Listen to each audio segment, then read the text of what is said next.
I skied up to the highest mountain hut in the Swedish Arctic. My reward? A whiteout, the light coming through the sleeper train window wakes me. It's nearly time. Climbing down the ladder past the other snoozing occupants, I head into the corridor. A few hours ago there were only trees, an endless unfurling ribbon of spruce and birch. Now there is snow, vast banks of it. And sometimes, when the train roars through a big drift, great spumes of white blast out on either side, blocking any view. In the restaurant car, I watch the map on my phone as a blue dot approaches a straight dashed line. A frozen lake and distant pale mountains appear. Then at 6:09 a.m. we cross the Arctic Circle. 48 hours previously, I had been in London Street Pancras Station, queuing for the Eurostar. Now, 5 trains later, never having left terra firma, I am in the Arctic. Most of my fellow travelers are Swedes with hefty bags of skis and well-stocked sledges that look expedition-ready.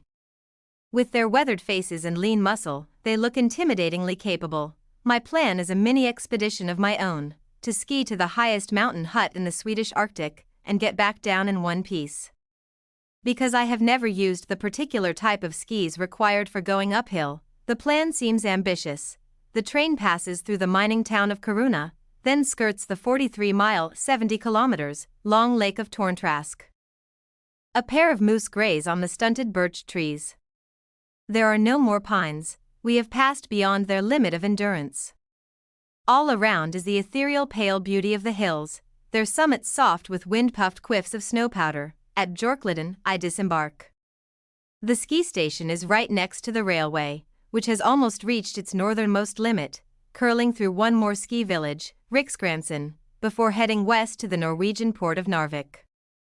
Within 2 hours of arriving, I am on skis, gingerly tackling a beginner's slope. Skiing in the Swedish Arctic has some immediate, obvious differences to more southerly locations. After the spring equinox, the days are longer. By mid-May there is no darkness at all. You ski under the midnight sun. The weather is changeable and people pay special attention to the wind. The chill factor can be extreme. But there are similarities, too. I am still a wobbly skier. I take it easy. I spend a lot of time talking to veterans of the climb up to Laktitjako mountain hut. It's 9 kilometers, they tell me. The last bit can be a challenge. I practice putting on my skins, long bands that fit over the underside of the skis and make them refuse to go backwards, even downhill. I cannot help wondering if it might be easier to walk. But I am soon corrected. It's going to snow heavily tonight. You would just sink up to your waist. And you need the skis to get back down. The advice is to wait for the supply wagon to leave at 10 a.m. It's a tracked snowplough and will create a route to follow. There are also marker poles every 25 meters. I'm advised to wear an avalanche alarm and carry a lightweight folding shovel. At 10 a.m. the next morning, I am outside the hotel, watching a company of Swedish soldiers in white combat suits ski away. The snowcat is loading up with food. There are passengers too. The driver confirms that it is often possible to go up without skiing at all, but there are no more seats. My respect for polar explorers has reached an all-time high. My respect for Sweden, too. What a marvelous country. I set off in the wake of its broad tracks. The ski skins work well. The sun is out, there is no wind and the views are stupendous. 5 minutes later, I'm in a whiteout, struggling to spot the next marker pole, the snowcat long gone and its tracks fast disappearing. The temperature is -6°C, and the wind is in my face and strengthening. I start counting steps.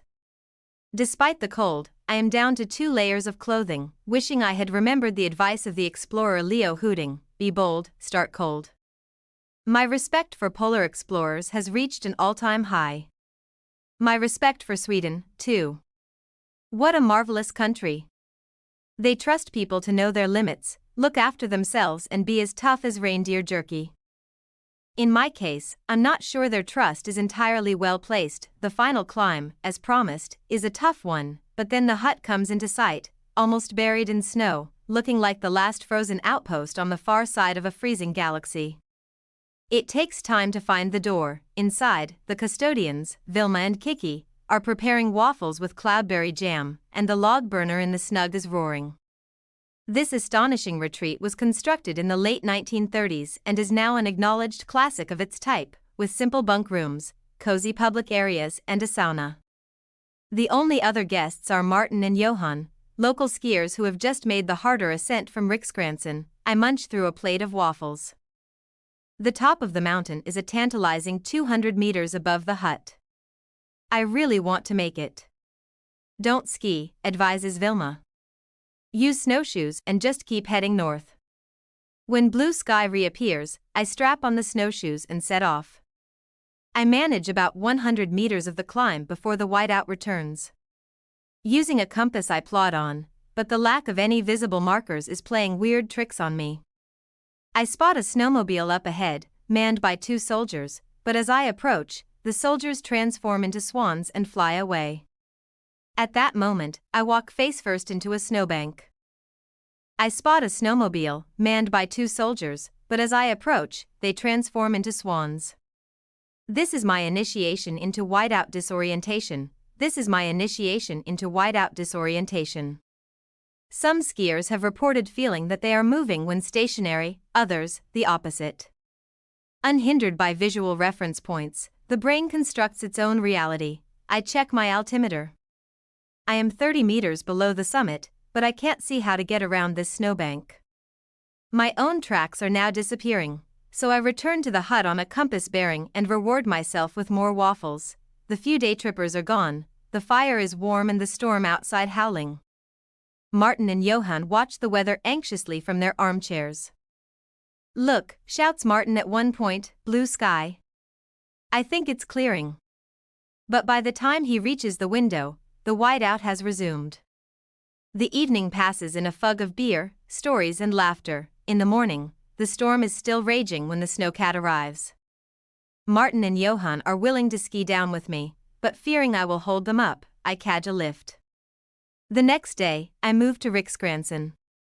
There is a choice of accommodation, ranging from the boisterous fun of the main hotel to the superlative charm of Nico Mountain Villa. Built in the old railway turntable buildings and decorated with a fascinating display of historical photos, this boutique hotel also has an excellent restaurant.